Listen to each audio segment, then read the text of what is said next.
You will have to become someone you've never been before. You want to go somewhere you've never gone? You got to do something you've never done. You got to say something you've never said. You got to go to a place in you that you've never even been. You get to redesign. You are your Michelangelo. You are your greatest sculpture. And you get to recarve and you get to up-level as much as you need. You're not sentenced to this life this way. You chose it. You get to choose as much as you want. You get to design it any way you choose. You're not sentenced to your future. You have an opportunity to your future. What do you want and how do you want it? And if it doesn't make you a little afraid, then you ain't playing big enough. Your knees are supposed to knock a little bit. Your teeth are supposed to chatter a little bit. There's supposed to be at least 2 butterflies in your stomach. At least. Because if not, you're playing inside your comfort zone. And we mistake the fact that we're supposed to be comfortable 24/7. Well, let me tell you something. Comfortable is equivalent to complacent. I'll choose inconvenience every day, any day, to make a difference on the planet. I don't mind being mildly to moderately to significantly inconvenienced to leave my fingerprint on this planet.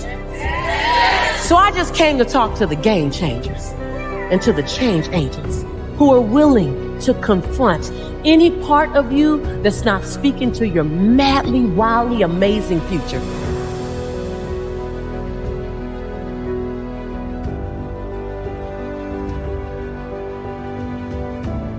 I stand here in my greatness. I own my light. I own my brilliance. I am bold. I am courageous. I'm perfect in my imperfection. This is my time. This is my time. I'm bright enough.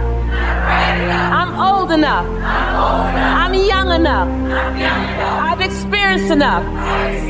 I'm wise enough. I understand that I am enough.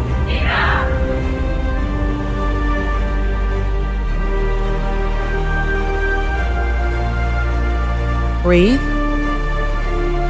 Own it. Own it.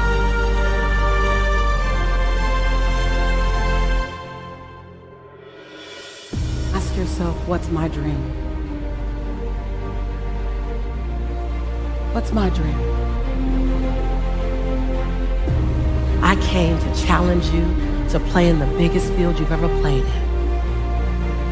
I came for you to challenge the fear that might be inside of you and to redesign and reprogram it. You look at it long enough, you be with it intimately enough, and it has to dissipate.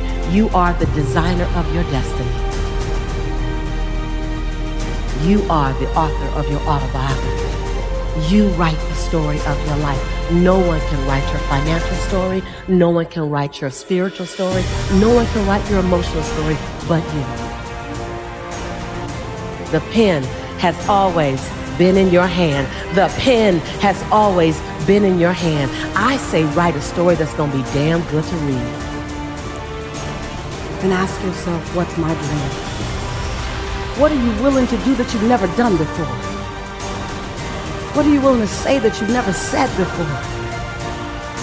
Are you willing? Are you willing to do that thing you've never done before? Are you willing to stand at the edge of your own greatness? Are you willing to look at your fears? Are you willing to recognize that you can be afraid? Are you willing to look at the fact that there is always healing to come? There's always growth to come. There's no arrival. Are you willing? And then in the space of that, are you still willing to lean to the edge?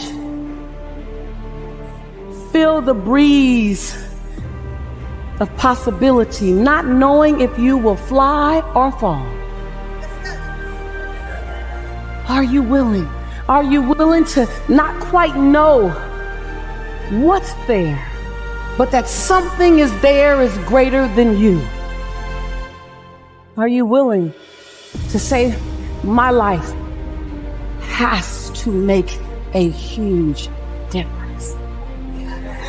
You've heard me say this before, that there's a birthday and a transition day, and in between that is all the opportunity in the world. That's that dash that says, are you willing to disrupt my life? You're not here. You're not put here to leave my life calm. You're here to be a disruption for my life. You're here to cause me to want to be someone I've never been, do something I've never done because you crossed my path. Are you willing to show me that right?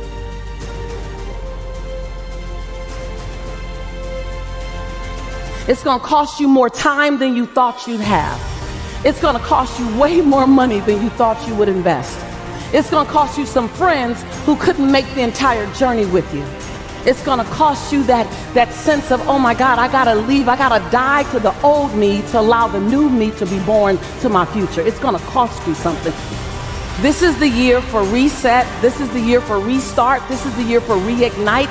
This is the year for repeat the things that you love. This is the year for recommit. This is the year for redesign. This is the year for re-engage. This is the year for restart. This is that year. I stopped by to ignite your fire. I stopped by to have you confront fear. I stopped by to have you look at what it's cost you and to make a bold declaration the next time it rises up, you rise up a little bit higher than it. Yes. I stopped by for you to no longer make fear your enemy. Make fear your fuel. I stopped by to redefine fear. To redefine it. Because fear is an emotion like any other emotion. Fear is an emotion like love, like compassion. Fear is an emotion, we just gave it more power. We just gave it more power. Compassion, oh, that's nice. Fear, ooh. We gave it a meaning.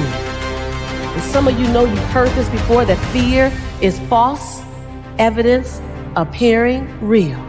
Now it's time to literally biohack the impact that fear has had on you. That fear no longer becomes your fortress. Fear becomes your fuel. Fear is that thing that pushes you forward. Fear is the thing that reminds you, oh, I need to go get more information. Oh, fear will keep you up at night studying. Fear will take you to a coach or a mentor. Fear will cause you to eat a slice of humble pie. Repeat after me. I am ready for my next best season. Because I know that I am the author of my autobiography. I am the designer of my own destiny. I am writing my life story. And I'm writing a life story that I'm going to love reading. And others will be inspired by. On one page, they'll read my fear. And on the next page, they'll know I did it anyway. I commit to hold fear in one hand and passion in the other, and leap and leap and leap every time. Every time. I ask that each of you hold me accountable to my contribution on this planet. Turn to someone and say, don't let me off the hook.